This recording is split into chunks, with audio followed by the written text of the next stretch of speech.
What is up, fellow coordinators and naturals? I am just a simple new type, and in this episode, we are going back to CE71 as we follow the Junk Guild and Serpent's Tail. Last time, we learned of the mysterious gold frame, missing the one arm that Lowe found at Heliopolis. We also learned about Liam's brother and their attempt to move a colony to Jupiter. In this episode, we will learn more about the gold frame and the pilot, and meet some friendly faces from Orb. One thing I would like to point out is that I mentioned in the last episode that we really don't get any information regarding the Gerber Strait. Well, that isn't completely true. A month after Gundam Seed Astray was released, they released Gundam Seed Astray R and B. Astray is another manga focusing on Lowe specifically, and Astray B is a photonovel following Guy. In Astray R, the Junk Guild goes to the graveyard after Lowe learns of the katana, the Gerber Strait. The graveyard is a satellite where hundreds of artists come to live.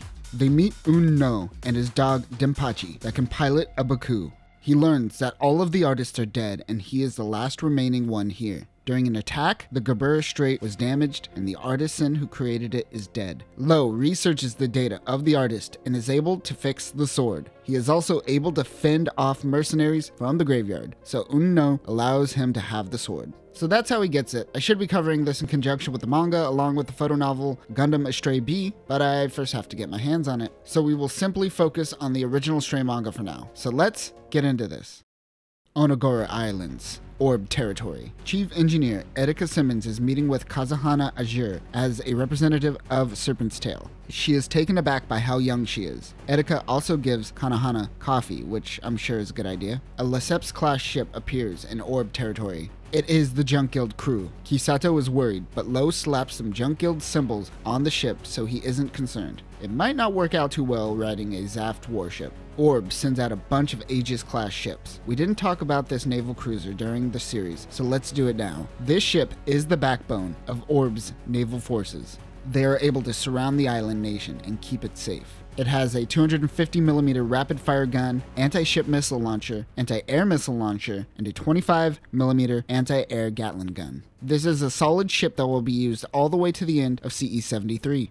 Orb warns the Junk Guild that they will have to fire out of self-defense, but the professor happens to know Erika Simmons. They allow them to come into Orb territory. They are shown the M1 Astray. Check out our Astray video and our History of Cosmic Era series. While looking at the mobile suits, Kigali comes storming in yelling at the Junk Guild about the red frame and then leaves. Great cameo, Kigali, really giving off Destiny energy in this one. The professor and Erika meet. It seems that the Junk Guild finding the red frame wasn't a complete accident. Kazahana introduces herself. Lowe realizes that the blue frame must be on Earth if she is here looking for missions for her team. Beauty and the Astray girls catcall Lowe. It takes Lowe a moment to realize she was the one that tried to steal the red frame. It seems the data that she collected when taking the red frame was able to increase the speed of the M1 Astray.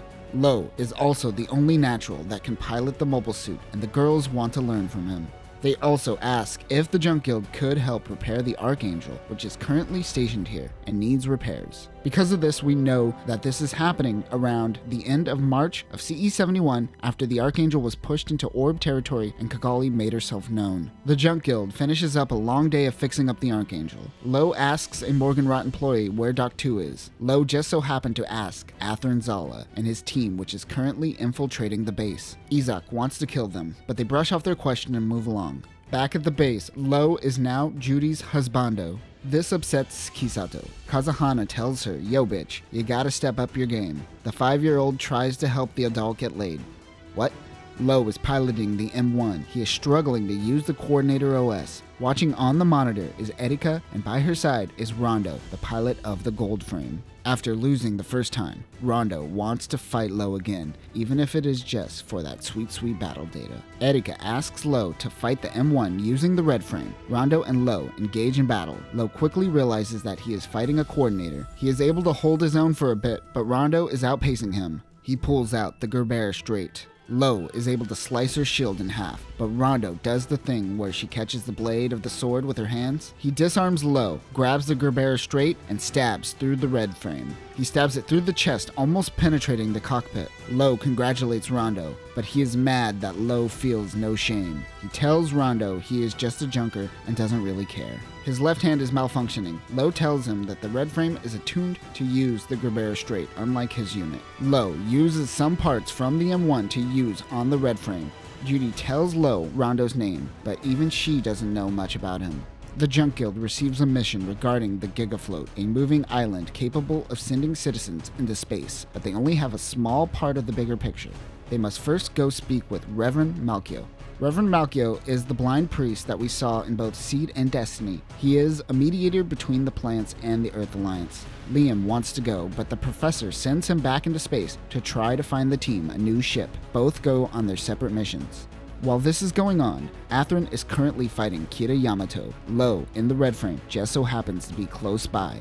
He watches Athrun self-destruct the Aegis Gundam and almost gets destroyed in the process. Lowe notices the Gundam is still intact. He goes to find Jesus is passed out. He grabs Kira's body and then metaphorically tips his hat to strike Gundam for protecting its pilot to the very end. Lowe brings Kira to Malchio's place. Kisato was worried about Lowe, so she flew to find him and got to Malchio first. The Reverend notices Kira. He wonders if it was fate that brought him here. He says this in front of Lowe, who physically brought them here. Later, Malchio is prepping a passed-out Kira for space, while he will be delivered to Lacus. He gives the junk crew the data they need for the mission. So if you ever wanted to know how Kira survived an explosion and somehow got all the way to Aprillius 1, it was Lowe this whole time. After Malchio heads for space, the Junk Guild makes their leave for the Gigafloat. Later that day, Guy and the rest of Serpent's Tail comes to visit Orb. Kazahana tells the guys that they just missed the Junk Guild and that they are heading towards the Gigafloat. Guy realizes the Junk Guild has trouble ahead. The Gigafloat has its own mass driver. Rondo tells Erika that Zaft is targeting mass drivers around the world, making mass drivers a valuable commodity. At the Gigafloat, the Junk Guild is helping out in assembling the mass driver. Serpent's Tail is keeping an eye on their movements. They know something about the EA, but they are currently withholding it from the audience. Guy plans on finishing up the Blue Frame's scale system. Afterwards, they will head to the Gigafloat to help out Lowe. Back on the Gigafloat, an explosion occurs. It is the Gold Frame. It seems that the Gold Frame still doesn't have a right arm, so naturally, Lowe goes in to attack its weak spot. But the attack is blocked. Lowe notices that it does actually have a right arm. It is the Blitz Gundam's right arm. Now remember that when the Le Creuset team was fighting Kira and the Archangel, Blitz Gundam lost its arm before going in and saving Athrun, killing the pilot Nicole and Blitz in the process.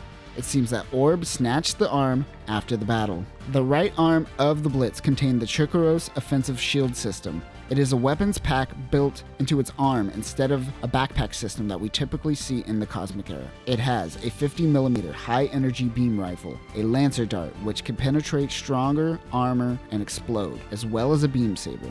The shield system also has its own Mirage Colloid system. The Gold Frame now utilizes Mirage Colloid tech, which is why the right arm couldn't be seen. Also, it should be noted that Lowe knows Rondo, but doesn't know he is the Gold Frame pilot. The Gold Frame uses MC Tech to disappear.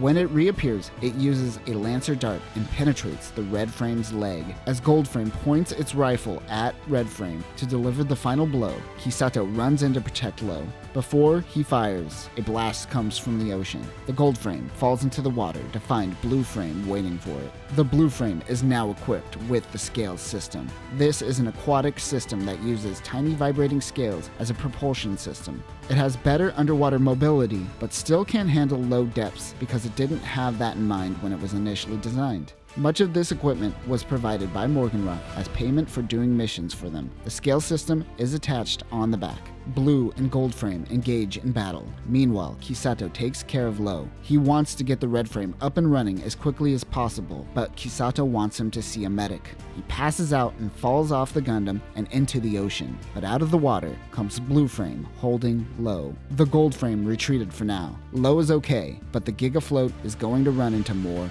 trouble. And that will do it for this episode.